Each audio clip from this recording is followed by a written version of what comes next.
Hey everyone, welcome to the channel. This is KJ, and I've decided to make this video today to give you guys a little bit of an explanation regarding the prices that Sony uses for PlayStation games here in Brazil.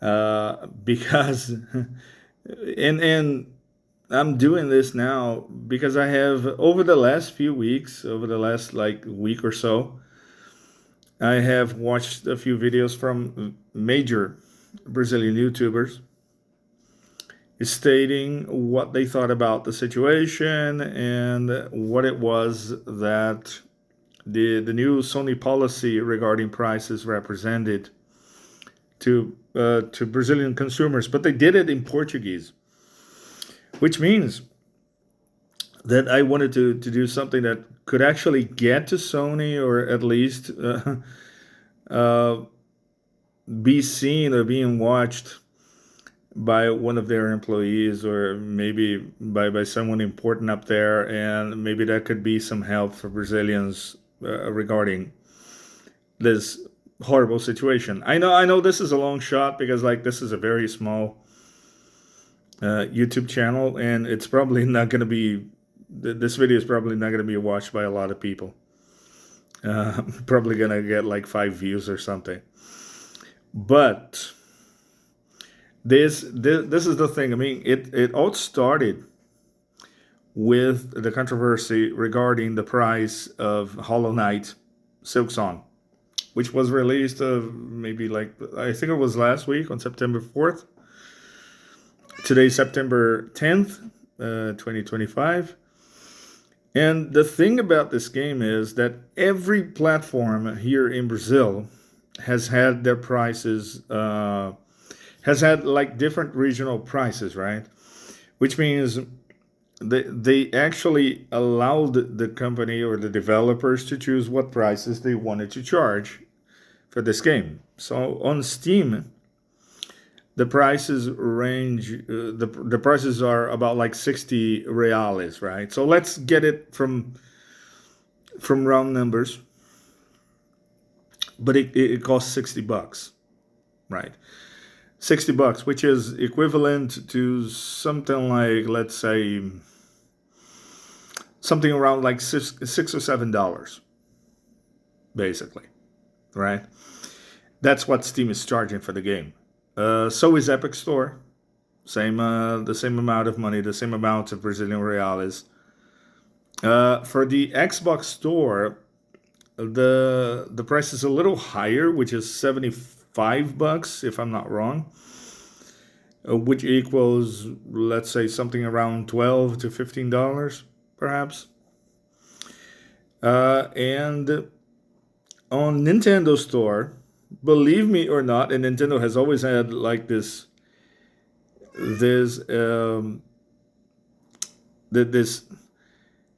this pricing policy that used to be quite expensive for Brazilian gamers. It's not an easy. It's not something easy to be a Nintendo fan or to have a Nintendo console here in Brazil, because the games are actually quite expensive. But they decided to price the game at $60, just like Steam and just like Epic Games, which actually distribute the game for PC, right? And even if Xbox had prices a little bit higher, it was still manageable, so to speak. The thing is that's what happens. The most interesting part of this thing is the prices that PlayStation decided to charge. And now, instead of actually, let's say, analyzing the region, analyzing what the situation is in Brazil, and charging a price which would be suitable to consumers here, they have decided to simply convert $20 into Brazilian reales, according to what Brazilian reales are actually worth when it comes to dollars, right? So $1 equals 5.43 Brazilian reales at the moment. And the price of the game, instead of being $60 like on all the other platforms, is $115, which is basically almost twice as much as the prices charged on other platforms. Now, it would be, let's say you guys might think that this would be an exception, right? They said, "Oh, it happened to one game. I mean, this is not going to be this is not going to be a trend. Sony is not going to pull this off like anymore." But I noticed that this is something that they actually do. I mean, this is common practice by Sony, because I bought, like, recently, I bought like a pinball pack, which was Williams pinball pack number 9 for Pinball FX. And to my surprise, that price on Epic Store was $46. On PlayStation Network, it was $85. So it leads me to believe that everything that is sold on the Sony platform for the PlayStation 5 is twice as much for Brazilians. I can't explain that. I have watched a few videos, and I have seen some of the explanations that people are trying to come up with. One of them saying that it was impossible for developers to actually choose the prices that they wanted to charge for their games. I've also heard that it was the taxation system of Brazil that actually made it very, very difficult for games to be priced at reasonable prices here.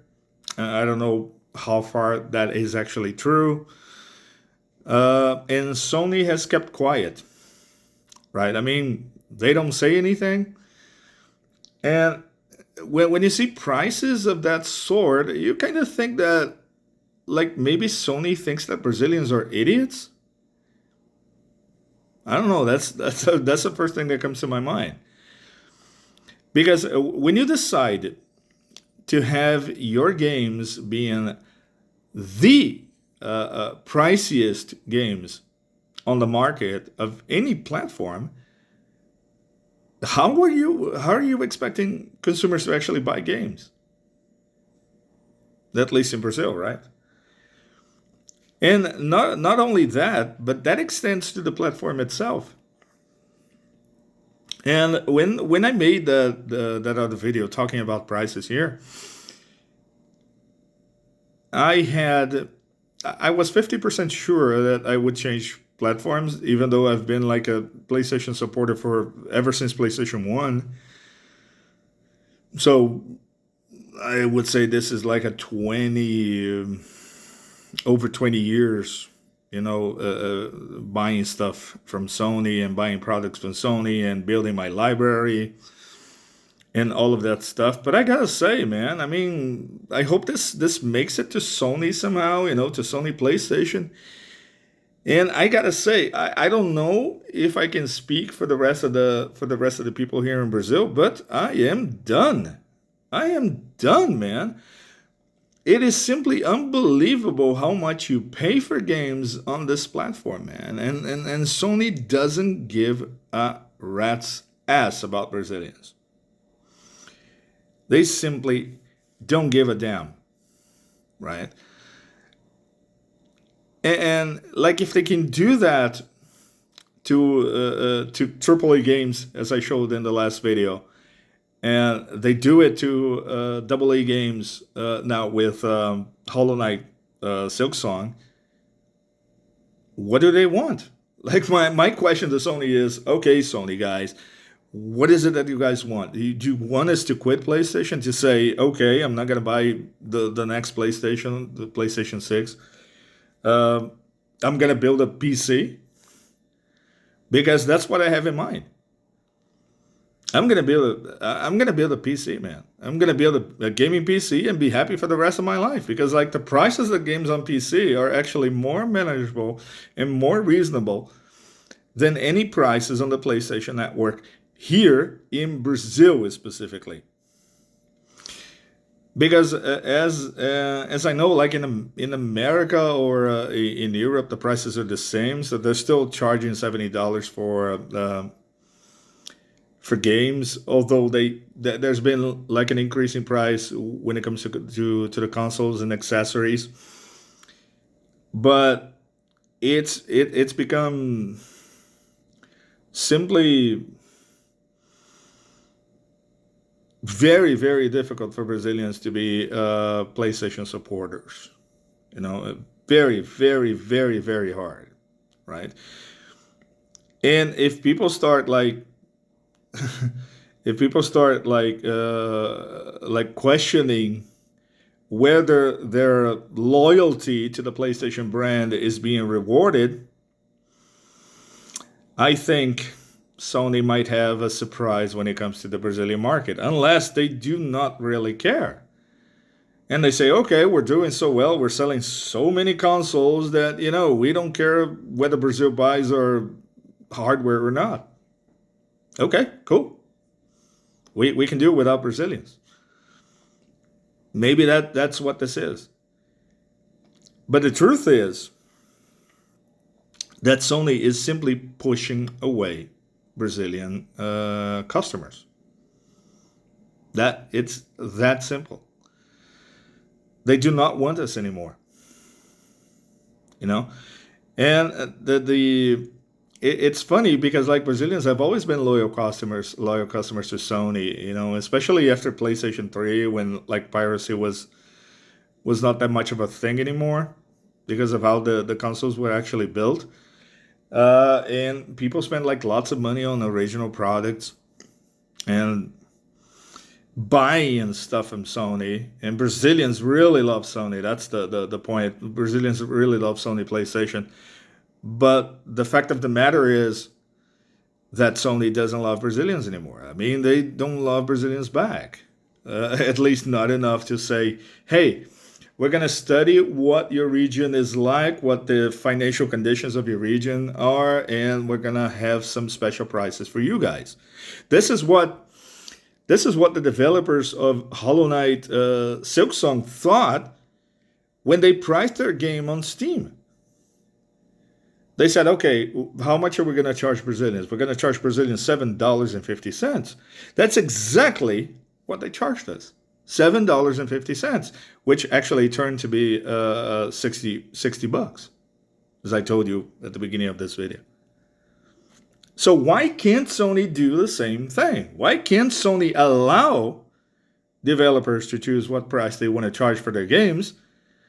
Or why doesn't Sony itself do that? Study the market, pay attention to Brazil, and actually say, all right, hey guys, I know you're going through some rough financial times. Okay, let's see what we can do so we can have like a healthy financial relationship. And you guys can still like buy Sony products and we can still like give you the best games available. So we're going to go to PC, guys. Sorry. It seems we are changing platforms. And if Brazilians are smart enough, I believe a lot of people are considering getting a gaming PC at this moment. And we're probably going to say bye to Sony and